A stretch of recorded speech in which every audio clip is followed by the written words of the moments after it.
And welcome back to Philly Sports Spotlight. Up next, the story of a 15-year-old tennis phenom who's currently ranked #1 in the state of Pennsylvania for his age group, #2 in the Mid-Atlantic, and on his way to a top 10 placement nationally.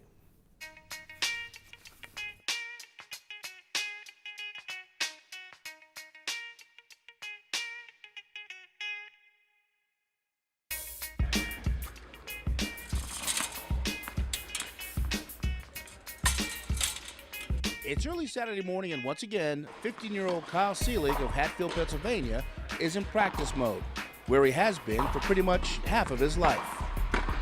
First time I wanted to actually play was when I was about 4, and my mom and dad didn't want me to play because they thought I wasn't going to be good, and they thought I was too young and too immature to play, so they wouldn't let me, and I kept pestering them, and they finally let me play, and then I just started playing more and more. Then I started playing tournaments, and then before you know it, I was playing nationals and stuff. Did you catch that last line? He said nationals, and let's face it, you don't get to that level without the proper guidance. And so, for the last 7 years or so, Kyle has trained under the watchful eye of John Glover, the director of player development here at the Legacy Tennis and Education Center in Philadelphia. So you're the reason why he's so good? Well, I mean, I couldn't take credit for that. I mean, I've definitely showed him a few things, but when you've got a student that is, as talented as Kyle is and is willing to put in the work is the biggest thing. You can really do some things, and when you're able to find a student like that that has all those pieces, then you just feel lucky to be able to coach them. And as you would expect, a player of this age and ability requires a carefully crafted training program. I've taught him how to work and how to train professionally, even though he's 15 years old. And each year we try to add another piece to our training, whether it's diet or mental training or off-court training or just the technique of hitting a tennis ball.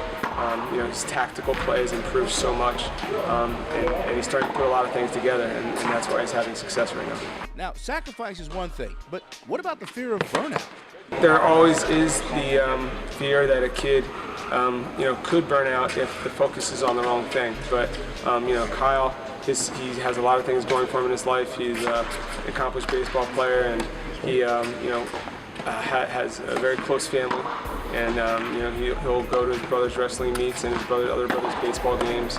And I'm not afraid to give him 3 or 4 days off, especially if he's earned it, if he's been working hard.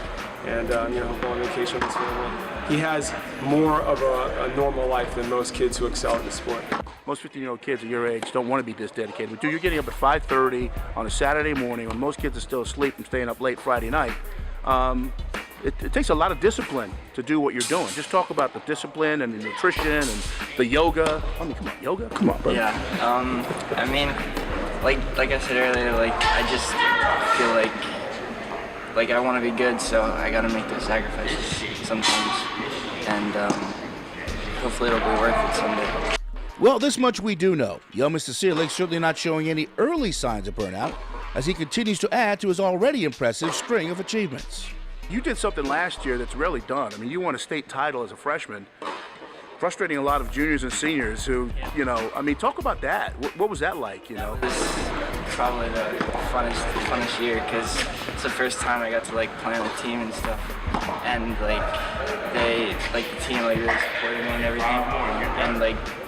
And most people, you don't normally see that many people come to tennis matches in my whole school and come to my district matches, my state's matches, because my school's not used to that, so it's kind of cool. Of course, winning Pennsylvania's AA state tennis title as a freshman now makes Kyle a marked man.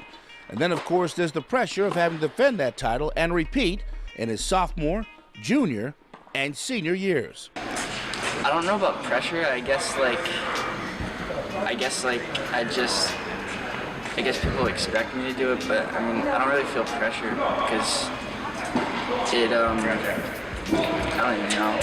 But winning the state title pales in comparison to what Kyle recently pulled off in Augusta, Georgia, when he emerged as the overall champ at the boys' 16-year-old USTA National Open, finishing the entire event without dropping a single set. How proud are we, Sensei, of the effort put forth in Augusta? I mean, it's not just that. I'm more proud of the stuff that we did to prepare for that tournament and other tournaments. We'll get he will get to practice at the facility at 5:45 in the morning on a Saturday. And if you ask most teenagers to do that, they wouldn't be willing to put in that kind of effort. But for Kyle, it's really nothing for him to do that, and she doesn't mind doing it. He doesn't mind putting the work in. So, I mean, I think he knew, that he was going to be successful because he realized that he's doing things that a lot of other kids aren't. And when he's here, he makes the most of his time. So that's kind of the thing that I'm the most proud of, that he's been able to refine his work ethic and become very disciplined for a 15-year-old. Obviously, Kyle does have his sights set on one day playing on the Pro Tour, but before that, he's hoping to get a scholarship to college. I'm going to go out on a limb here and say that there's probably several Division I schools that probably already have young Mr. Seeley on their radar, not to mention the fact his coach, John Glover, is a Florida Gator alum. All right, folks, last break coming up. When we come back, we'll give you the answer to that trivia question about George Foreman.